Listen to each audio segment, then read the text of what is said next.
Hey, what's up, guys? I sat down for a morning meeting with former San Diego Fire Department engineer Jeff Whittington. We talked about what it was like to go from being the honor grad and arguably the best academy San Diego Fire Department's ever produced, 67th, to leaving the job to pursue the family business of real estate. He's third generation involved in real estate and has amazing insight into the industry. Hope you guys enjoy it. What's up, Jeff? Thanks for meeting me here in the bullpen for your morning meeting. Thank you for having me, Kyle. Stoked to be here. It's been a while since I've been in the bullpen. Yeah, I guess so, man. Well, we're happy to have you back. What's been keeping you busy here in the last few weeks with this social distancing thing? Not a whole lot keeping us busy family-wise, except a lot of home projects and just kind of hanging out and being with the kids. And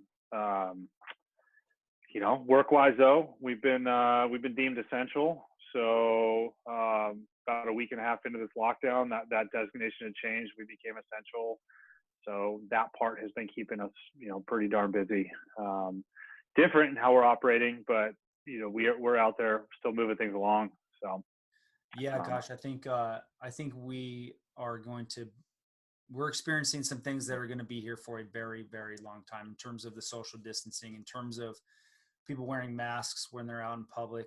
Even if they opened up restaurants and the mall and everything else tomorrow, I'd be pretty surprised if people went flocking back there. What do you think? no, I would agree 100%. I mean, I think it'd be really hard for people to just bounce, from such extreme precautions to just no precautions whatsoever. I don't think we're going back to where we were anytime soon. I think there's going to be a lot of changes.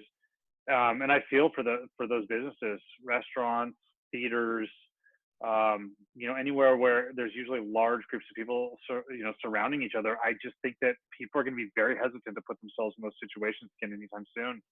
I'm not at this point really interested in bringing my family into anything like that right now. Yeah, no, I think so. And that's going to have a long-term effect on the economy, but, it remains to be seen. I hope the small businesses can reopen and get back on track, but I'm afraid it's going to be a long time before we see any level of normalcy in the future. Yeah. I hope we can get to a recovery sooner than later, and that people aren't hurt too bad. I mean, I think it just all depends on how long this goes. That's the big unknown, right? I mean, as we speak, I think that the designation for businesses to be closed is still May 1st. Yeah. But I just don't see that happening. I think it's just a matter of time here before this gets extended. But I don't know. I could be wrong. And, I'm torn. I feel for those people who are out of jobs and whose businesses are closed right now. Yeah. But I don't know what the answer is. No, me neither. But fingers crossed that things get back to some level of normalcy here in the short future. So anyway, well, you ready to get this first alarm going? Let's do it. All right. So your first alarm is 4 questions. Normally in a first alarm, as you know, we would have 4 engines in the truck, but the first alarm here at the firehouse is we ask you 4 questions. You give us 1 piece of advice. Sound good? Sounds perfect. Awesome. All right. So your first question, man, you're first in that scene. So we need to size up. That's who you are, who you work for, and how long you've been doing it. All right. Well, I think as you already put out there, I'm Jeff Whittington. My team is the Whittington team, and we fall under Pacific Sotheby's International Realty in La Mesa is where our office is at, but Pacific Sotheby's stretches through a few different counties. I've been doing the real estate sales component for 7 years. Actually, I'm sorry, full-time for 7 years. I was licensed for about 1.5 years, 2 years before that. Had at one point my own brokerage, my own team, kind of gone from, I went from large company to opening my own brokerage and did that. Then we went back under the Sotheby's umbrella about 2 years ago. And then as you know, before all of this, I was with San Diego Fire as a fire medic, 67th Academy. Yeah. Damn good academy. Now or never, or now or whenever? Oh, I don't even remember anymore. I think it was now or never, but I think everyone who made fun of us says it was now or whenever. I think so too. So yeah. I don't know where that slogan came from, but it's I did. What was it? So that was 2000, I think, and 6. And then Yeah. I promoted to engineer 6 months before leaving, and left in I think it was October of 2013 or somewhere thereabouts. Maybe it was August, but 2013. What parallels have you found in real estate compared to your life as a firefighter? The grind that you had to go through in the fire service. Are there any? Yeah, I mean, this job is, I mean, obviously it's very different in what the daily activities look like. I got a lot of time behind the desk and moving around in my car, visiting properties and meeting with clients and such. I mean, from the day to day, it looks a lot different. But I think the fire service taught a lot of great lessons, from all of the work that's entailed to getting on the job, medic school, all of that different training, getting hired, going through the academy, going through probation. It's hard work. You have to be dedicated. You've really got to put your head down, and it can be a grind. And I think that all of that really trained me up well for this position because it's very similar in that regard. I mean, you can't be successful in this business unless you're working hard at it and unless you're grinding, and you're willing to put the time and the effort in there. Same sort of commitment that it takes to get hired on the job. So I think in that regard, it really trained me up well for it. That's awesome. I guess for me, I didn't know how far I could push until I went through the academy, until I got out in the ranks and experienced things that I had never experienced before. I didn't really know where my boundaries were. And I have to think that that's going to be applicable in all facets of life, including as a realtor. I mean, in an uncertain time like we're in right now, I think that you probably have a leg up because you've been trained through your background in the fire service to just push through all those invisible barriers that you may or may not have even known were there. For sure. I mean, the job definitely tests you, and you're exposed to certain environments and to certain situations that are stressful, and they do push you, and they push you into some uncomfortable positions at times. And so that definitely translates over well. And I think that, I always talk about what you experience on the job,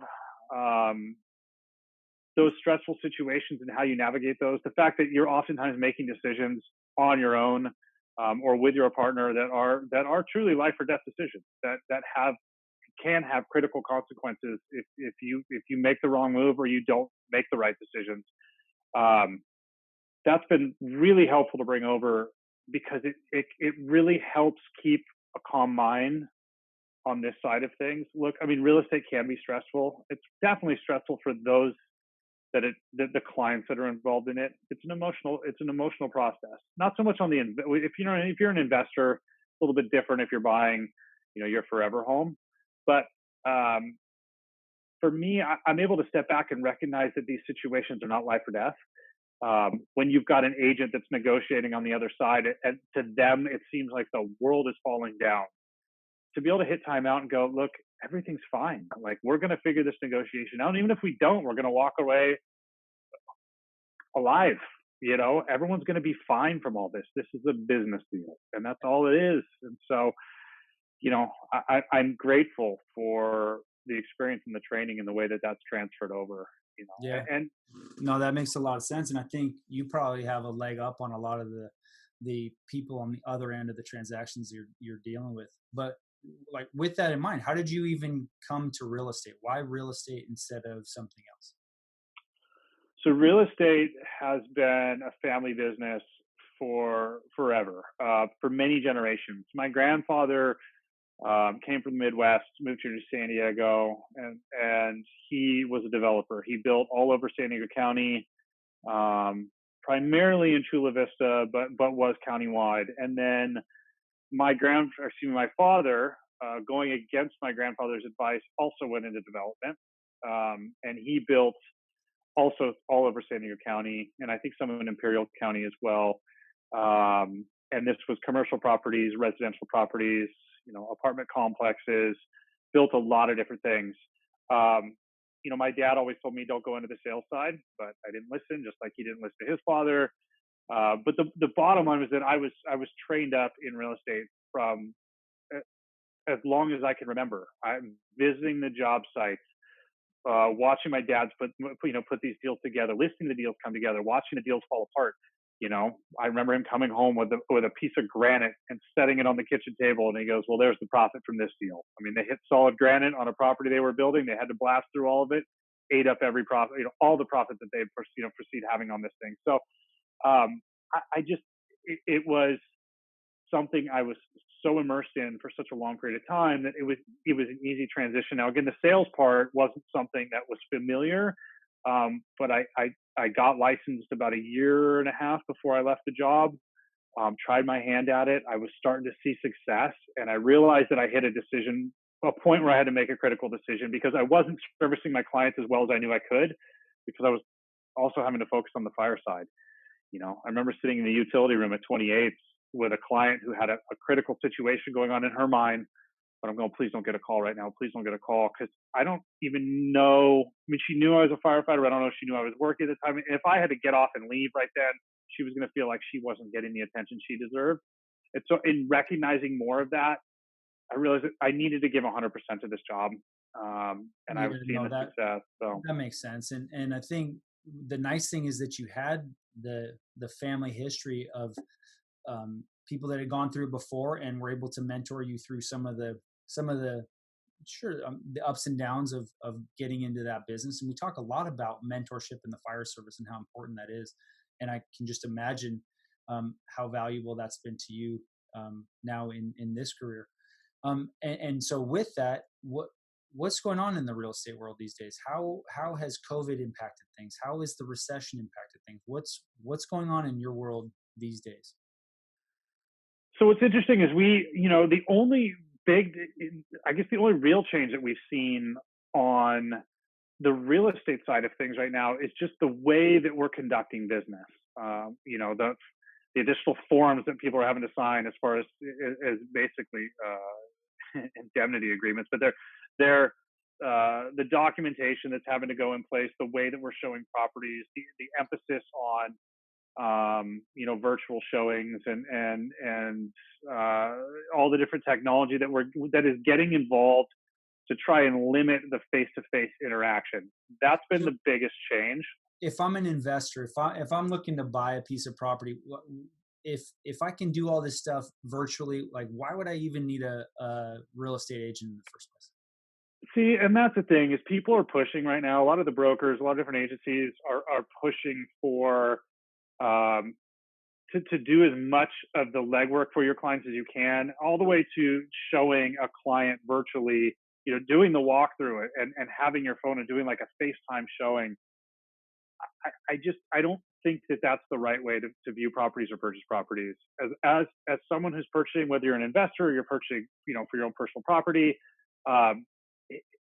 the properties of a certain smell, they've got a certain sound, they've got a certain, you have to engage all your senses. And I think that it's really important to still get to these properties. And that's where, that's where we come in as the agents to guide through that portion of it, to make sure that it's done safely, to make sure that you're getting into these properties and that you're actually purchasing something that makes sense.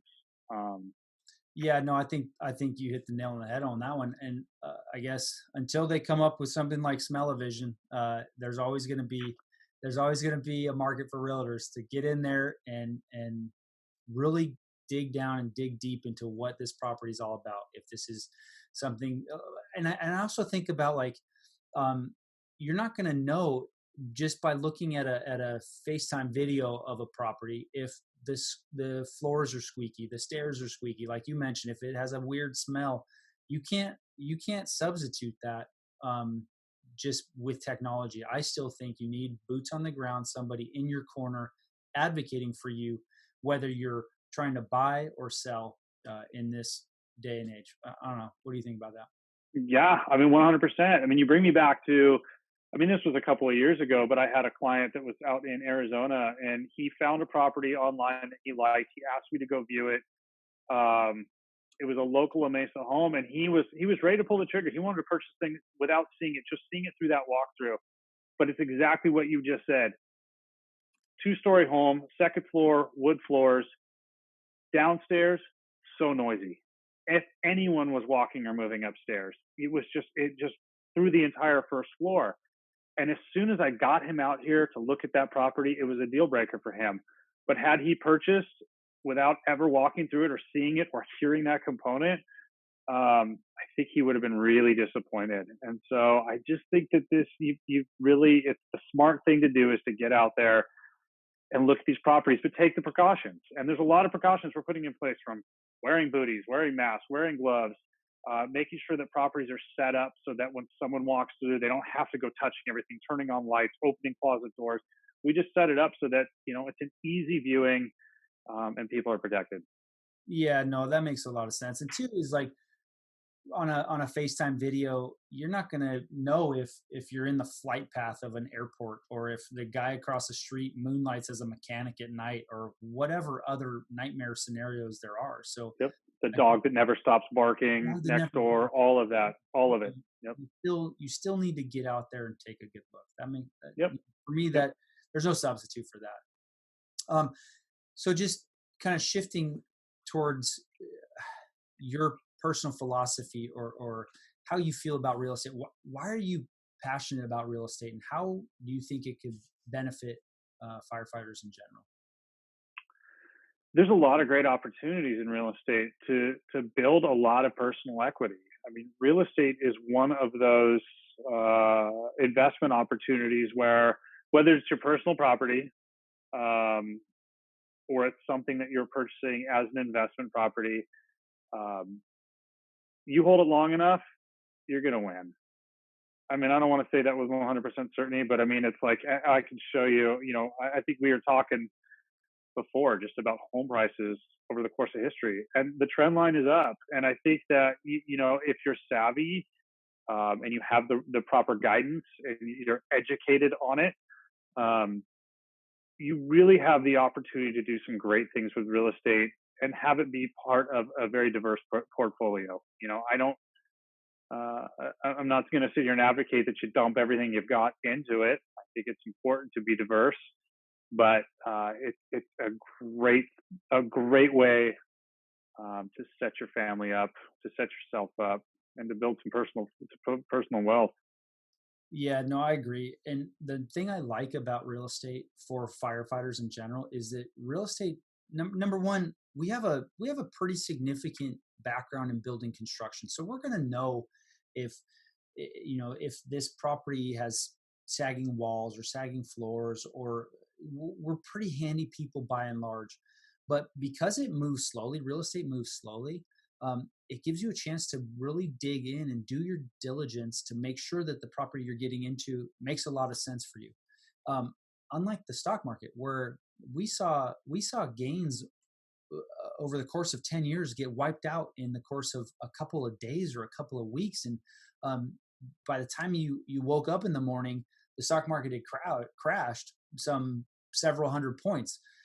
So for me, what I liked, or what I do like about real estate investing, is the feeling that you can influence your return on equity. You can impact the the investment in a way where you can't get that sort of sense in the stock market. So for me, that was always a really critical piece. It's a huge component of it. Yeah. Yeah, absolutely. No matter what happens, I mean, even if the housing market just completely crashes, as long as you're making your payments, if you financed it, you've got that physical property that's there. No one can take that away. You've got that land that you own. You've got the physical structure that you own. There's always value there, whatever that may be. That may be less value than what you purchased it at, but there's value there. Versus the stock market, where things crash and that thing wipes out, you could lose everything and it's gone. You've got nothing there anymore. You could lose you know what I mean? So it's just a different investment avenue. Yeah, no, I think you said it perfectly with that. So if someone was wanting to learn more about real estate, or just financial education in general, what would be one piece of advice you would give Um, Seek out the professionals, seek out advice. That's the biggest. I see a lot of people make decisions in real estate that just don't make sense. And I think a lot of that is probably because of the emotional component to it. And a lot of what I'm dealing with is less on on the investment side and more on the, the primary residence, personal property side. And so there's a lot of emotion involved in that. And sometimes that emotion can drive some decisions that just don't really make sense. But take your time, get yourself educated on it, seek out the professionals in any investment that you're going to make. Talk to someone who's been down the path, who knows what they're doing, who can help educate and guide you on it. That's probably the biggest piece of advice that I would have. No, that's perfect. And the same applies to firefighting, right? You're not going to go ask the guy down the street his opinion on the best attack line to go fight the fire on. No, you're going to go seek out a professional that knows the ropes, that knows how to do these things to keep you and your family safe. And the same applies to real estate investing or just personal investing in general, man. So I think that's really well said. Yeah, well, it just makes me laugh because it's kind of the firefighter way, right? I mean, I was there so I could say this, and I'm just that I'm one of those people, like, I can do this myself.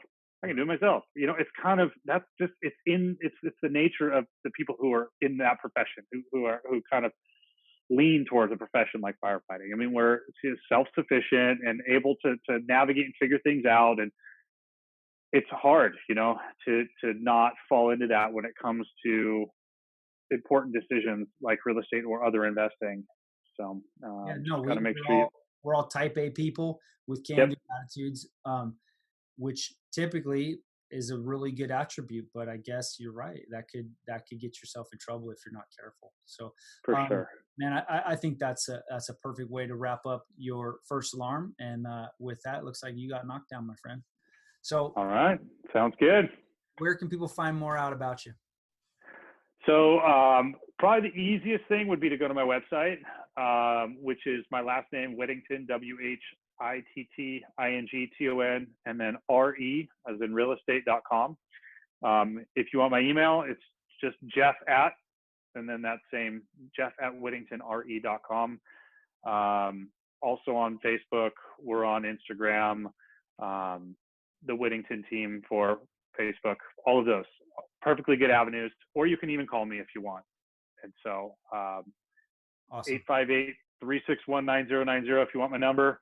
I don't mind putting it out there. Any of those are perfect opportunities and ways to get a hold of me. So. Cool. We'll link all those in the show notes, man. And we just really appreciate your inside knowledge and expertise on all this stuff. And I think taking the advice that you gave on seeking out experts and being deliberate and taking your time when you're making this investment is really important, and will hit home with a lot of folks. So just super grateful for that, man, and appreciate your time. Wow, thanks for having me, Kyle. Stoked to be here. Yeah, awesome. All right, man. Awesome. Cool. All right, thanks again to Jeff for joining me here in the bullpen today.